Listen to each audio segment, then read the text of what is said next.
Jeudi 1er août, bonjour à toutes et à tous, ravi de vous retrouver en images en 8 minutes. Ensemble, on fait un point sur l'actualité du jour dans la région. On démarre, vous le savez, par vos prévisions météo.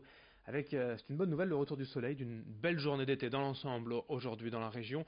On aura parfois certes quelques nuages plus ou moins denses, mais pas de pluie de prévu et on profitera bien d'un beau ciel bleu bien dégagé dans l'ensemble.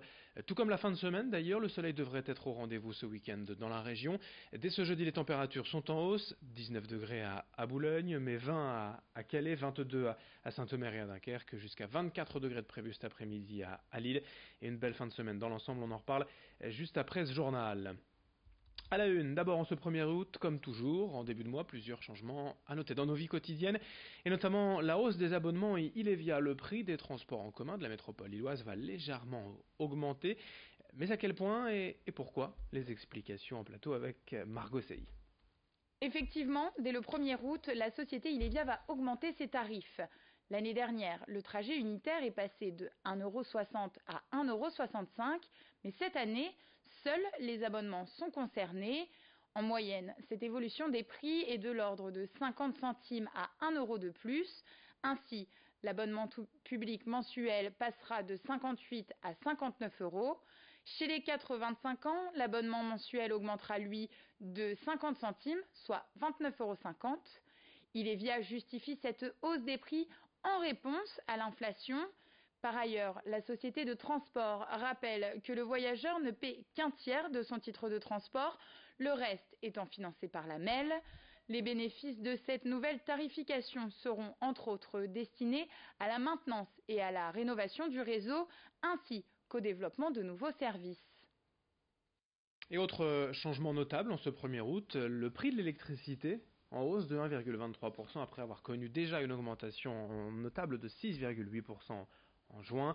De son côté, le gaz continue de baisser, le tarif réglementé diminue ce 1er août en moyenne en France de 0,5%. Dans ce journal également un mot de sport car ça y est, demain c'est la reprise en football pour le championnat de France de national. Boulogne se déplacera à 20 h demain à Villefranche-Beaujolais. Les Boulonnais préparent cette nouvelle saison depuis près d'un mois avec bien sûr, vous le savez, un nouvel entraîneur, Laurent Guyot, et plusieurs nouveaux joueurs. À ce propos, d'ailleurs, les dirigeants rouges et noirs se disent satisfaits de leur mercato. Ils ont recruté les joueurs qu'ils avaient prévus et la préparation également s'est bien passée de l'aveu de Laurent Guyot, l'entraîneur. Reste la vérité du terrain, du championnat. Et je vous rappelle l'objectif du club, tout de même, et du nouveau président. Monter en Ligue 2 d'ici 2 ans. Alors avant ce premier match, demain l'équipe estime toutefois ne pas encore être prête à 100%, mais l'entraîneur et le capitaine Rifi Mandanda veulent être confiants. Ils étaient hier en conférence de presse, on écoute le gardien de but boulonnais, le capitaine Rifi et Mandanda au micro de Louis Caillé. C'est un peu compliqué de travailler sur une équipe qui n'a pas joué de match de championnat encore, donc je sais même pas s'il y a eu des vidéos. Donc travailler sur une équipe qu'on n'a pas encore vue, c'est compliqué, mais il y a quelques bases de la saison dernière, je ne sais pas s'ils ont beaucoup recruté ou pas. Je pense que le coach a, malgré qu'il n'y ait pas eu beaucoup d'infos, je pense qu'il a quand même bossé dessus. Et on va y aller comme un premier match de championnat, quoi. Boulogne donc se déplace à Villefranche-Beaujolais pour l'ouverture du championnat de national demain 20 h et dans le même temps, l'USLD Dunkerque accueillera Lyon-Duchère au Stade Tribu pour cette première journée de national. L'actualité à Lille cette fois, la friche Saint-Sauveur continue d'alimenter les chroniques et même au cœur de l'été, il s'en passe des choses décidément sur ce terrain vague de 23 hectares.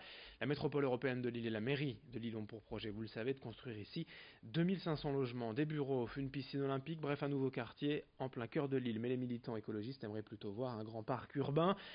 Tout dernièrement, une visite surprise et discrète du préfet du Nord sur place, accompagné de nombreux policiers, la plupart en civil et prenant des photos, a suscité de nouvelles inquiétudes de la part des associations.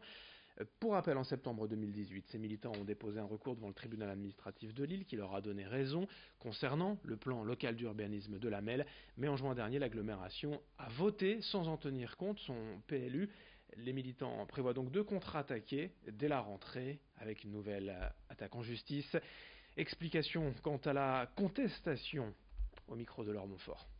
Le projet de la mairie que nous contestons depuis plusieurs années, c'est de construire ici 2500 logements et à cet endroit en particulier de construire la piscine olympique. ce qui nous semble une aberration à la fois écologique, puisque c'est ici le seul espace de nature du quartier, avec de grands arbres qui ont plus de 50 ans, avec toute une biodiversité. Donc d'un point de vue écologique, c'est une aberration. D'un point de vue social, c'est une aberration aussi, puisque c'est un lieu qui est utilisé par les habitants. C'est un lieu qui sert. Et puis c'est aussi une aberration économique, puisque d'un côté on veut raser la piscine Max Dormois pour y faire un parc, et de l'autre côté on veut raser ce lieu qui était un parc pour y faire la piscine olympique à quand même, rappelons-le, 79 millions d'euros. Dans ce journal aussi, un rappel toujours aussi important, qui plus est durant l'été et les vacances, si vous le pouvez, n'hésitez pas à aller donner votre sang à Lille ou à Dunkerque dans les centres permanents ou lors d'une collecte mobile. L'EFS, l'établissement français du sang, estime qu'il faut environ 10 000 dons par jour en France pour assurer les besoins de transfusion des malades et des personnes hospitalisées. Or, durant les vacances d'été, comme toujours, les stocks sont au plus bas. Pour donner, il faut avoir entre 18 et 70 ans et bien sûr être en bonne santé. Dans les prochains jours, vous trouverez forcément une collecte près de chez vous. Les infos, les dates et lieux de collecte sont sur don200.efs.santé.fr. Pensez-y. Rappel du processus au micro de Margot Sey. Donc le donneur se présente avec une pièce d'identité lors du premier don. Il est inscrit, accueilli par une secrétaire d'accueil. Vient ensuite l'étape médicale où le donneur remplit son questionnaire médical d'aptitude au don. Puis si tout est OK, le donneur donne. Le prélèvement lui-même dure une dizaine de minutes en tout et pour tout. Et vient ensuite la période de collation. C'est un temps de restauration et de pause pour le donneur et de récupération. Il faut compter une petite heure de l'entrée en collecte jusqu'à la sortie. Et puis pour terminer, une image. En bref, Frankie Zapata a annoncé qu'il retenterait donc la traversée de la Manche ce dimanche avec son fameux flyboard. La semaine dernière, il avait échoué à mi-parcours en ratant la passerelle en mer nécessaire au ravitaillement. Les prévisions météo semblent favorables ce week-end et notamment dimanche matin. Rendez-vous donc de nouveau à Sangatte, sur l'aire du sémaphore à quelques dizaines de mètres de la plage pour assister au décollage et au vol vers l'Angleterre de Frankie Zapata. Fin de cette édition, merci à vous de l'avoir suivi. Dans un instant, vos prévisions météo. On se retrouve dès le prochain quart d'heure pour un nouveau journal.